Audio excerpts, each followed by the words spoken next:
Hello everyone, আসসালামু আলাইকুম। কি অবস্থা, কেমন আছেন সবাই? আশা করি সবাই ভালো আছেন। তো বৃষ্টির মাঝে ঘুরতে চলে আসলাম নাটোরের উত্তরা গণভবনে। তো চলুন দেখি উত্তরা গণভবনের ভেতরে কেমন কি দেখাবো আপনাদের আজকে। চলুন। তো প্রথমে গেট দিয়ে প্রবেশ করলাম। গেট দিয়ে প্রবেশ করার পরে দুই পাশে কিন্তু দুইটা পদ্ম পুকুর। এই পদ্ম পুকুর আছে কিন্তু একটাও পদ্ম ফুল নাই রে ভাই। আগে যখন যাইতাম প্রচুর পদ্ম ফুল ফুটে থাকতো, এখন আর পদ্ম ফুল নাই।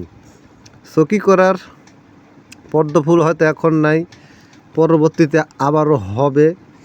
তো সামনে যাই দেখি সামনে কি কি আছে, আপনাদের আজকে দেখাবো। তো পরিবেশটা কিন্তু খুবই নিরিবিলি, কারণ আমি যখন গিয়েছি তখন বৃষ্টির মধ্যে কোনো লোকজন ছিল না। সো অল্প কয়েকজন লোক ভিতরে প্রবেশ করছে দেখলাম। তো চলুন দেখেন, প্রচুর মানে কি বলবো, এত পরিমাণ সৌন্দর্য, চারিদিকে শুধু সবুজ। তো ভিডিও করার মতো কিন্তু একটা জায়গা। সো আমার কিন্তু ক্যামেরাম্যান ছিল না, যে কারণে ভিডিও করতে পারিনি। তো দেখতেই পাচ্ছেন গাইস, খুব সুন্দর একটি পরিবেশ। দেখেন সবুজ কারে কয় রে, আহা কি আনন্দ, আকাশে বাতাসে, মাশাল্লাহ মাশাল্লাহ। আনন্দ রাখার কোনো জায়গা নাই, দেখতেই পাচ্ছেন খুবই মনোরম পরিবেশ। একদম কোনো মানে শব্দ নেই, কোনো কিছু নেই, এত সুন্দর জায়গা। সো এই গেটে গিয়ে দেখি তো এটা কি, আসলে এই গেটটা কোথায় গিয়েছে। ও মাই গড, ওখানে লেখা আছে কি গ্র্যান্ড মাদার, মানে এখানে কি দেখি, চলেন তো ভেতরে।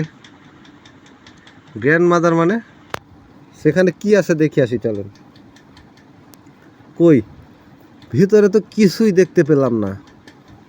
এখানে গ্র্যান্ড মাদার লিখে রাখছে, তো সো ভিতরে তো কিছুই নাই, এইদিকে না যাই। সো আপনারা দেখতে পাচ্ছেন যে চারিদিকে কত ফুল গাছ এবং সবুজে ভরপুর। এত সুন্দর পরিবেশ, আসলে ঘুরতে ভালো লাগে। আর মাঝে মাঝে একটু করে ঘুরলে মনটাও একটু ভালো হয়ে যায়। সো দেখেন কত সুন্দর করে ফুলের গাছগুলি করছে, দেখেন। তো এবার কিন্তু আমি চলে যাব কোথায়, আমি কিন্তু ভিডিও কেটে কেটে করছি। তো চলে যাবে এবার মিনি চিড়িয়াখানায়।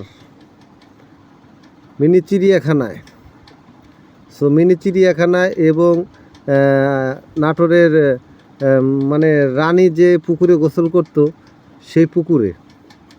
সো সামনেই যে দেখতে পাচ্ছেন ওখানে একটা পুকুর, সেই পুকুরে কিন্তু এখানে লেখাই আছে রানী পুকুর। সো আমার মনে হয় এখানে রানী গোসল করত। এখন কি করতো জানি না, গোসল করতো না এমনিতে কি জন্য এটা রানী পুকুর হয়েছে আমি জানি না। সো